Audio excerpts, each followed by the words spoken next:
verset 19. De la sueur de ton front, tu te nourriras.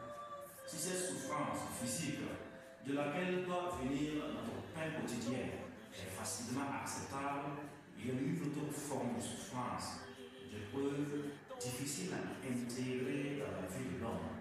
C'est la souffrance morale, la persécution, en général, l'épreuve, surtout quand elle frappe le juste, le fidèle de Christ, celui qui tente, malgré ses faiblesses, à suivre les ordonnances du Seigneur.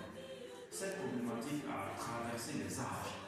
Job s'en est interrogé, les prophètes aussi. Nous avons le cas du prophète Jérémie et le serviteur souffrant, dépeint par Isaïe, est la figure la plus emblématique qui traite ce sujet.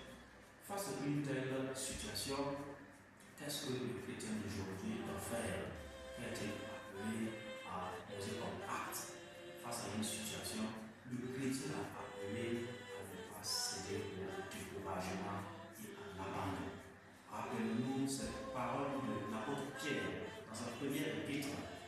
Les épreuves ont pour rôle de vérifier la qualité de notre foi, cette fois plus précieuse que l'or, qu'on vérifie par le feu. 1 Pierre chapitre 1, verset 7.